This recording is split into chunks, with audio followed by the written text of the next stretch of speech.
അവിടെ മുടി ചീന്തിക്കൊണ്ടിരിക്കുന്ന ആള് എന്താ പേര്? അനന്തകൃഷ്ണൻ. ഡ്രോയിങ് ചലഞ്ച് ആണ്, ഒന്ന് ചെയ്ത് നോക്കിയാലോ? ജസ്റ്റ് ഈ ടയർ ഒന്ന് ഓപ്പൺ ആക്കി നോക്കി, ഒന്ന് ഓപ്പൺ ആക്കിയിട്ട് അതിൽ വാക്കന്റ് ആയിട്ടുള്ള പേജിൽ എന്തെങ്കിലും ഒന്ന് കോറി വരച്ചാൽ നമ്മൾ അതിനൊരു പിക്ചർ ആയിട്ട് കൺവേർട്ട് ചെയ്യും. ഓക്കെ, ഇത് കണ്ടിട്ട് എന്തെങ്കിലും പിക്ചർ ആക്കാൻ പറ്റും തോന്നുന്നുണ്ടോ? തോന്നുന്നുണ്ട്? തോന്നുന്നില്ല. എന്താക്കാന്ന്? നൈക്കിന്റെ ചിഹ്നം പോലെ. ആശ്വിൻ. ഇവിടെ എന്താ പേര്? ഫർഹാൻ. നിങ്ങൾ എവിടെ പഠിക്കണേ? CMS അല്ലേ? ഓക്കെ കേട്ടോ. അപ്പൊ നമുക്ക് എന്തായാലും കണ്ടതിൽ സന്തോഷം. നമുക്ക് ഇതിനൊരു പിക്ചർ ആയിട്ട് അപ്ലോഡ് ചെയ്യാം കേട്ടോ. Thank you so much. കണ്ടപ്പോഴാണ് ഓർമ്മ വന്നത്, പേജ് കണ്ടപ്പോഴാണ് ഓർമ്മ വന്നത്. അപ്പൊ ഇനി വീഡിയോയിൽ കാണാം.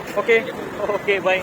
ഇന്നിവർ വരച്ച വരയിൽ ഞാൻ കണ്ടത് ഞാൻ പണ്ട് വളർത്താൻ ആഗ്രഹിച്ചിരുന്ന ഒരു ജീവിനെയാണ് കേട്ടോ. അപ്പോൾ അതെന്താണെന്ന് ഏകദേശമൊക്കെ വരച്ച് വരുമ്പോൾ നിങ്ങൾക്ക് മനസ്സിലാവും. ഇതിൻ്റെ തന്നെ പല കളറുണ്ട്. ഞാനൊരു ബ്ലൂ കളറിലുള്ള ഇതുപോലൊരു സംഭവത്തെ വാങ്ങി വളർത്തണം എന്നൊക്കെയാണ് ആഗ്രഹിച്ചിട്ടുണ്ടായിരുന്നത്. ആ ഒരു സമയത്തെ പ്രതികൂല സാഹചര്യങ്ങൾ കാരണം കൊണ്ട് എനിക്ക് അന്ന് അതിനെ വാങ്ങി വളർത്താൻ പറ്റിയില്ല. ചിലർക്ക് ഇതിനെ വളർത്താനാവും ഇഷ്ടം, ചിലർക്ക് ഇതിനെ വറക്കാനാവും ഇഷ്ടം. എന്തായാലും വരച്ച് വന്നപ്പോൾ ഫൈനൽ ലുക്ക് ഇതുപോലെയാണ് കിട്ടിയത്.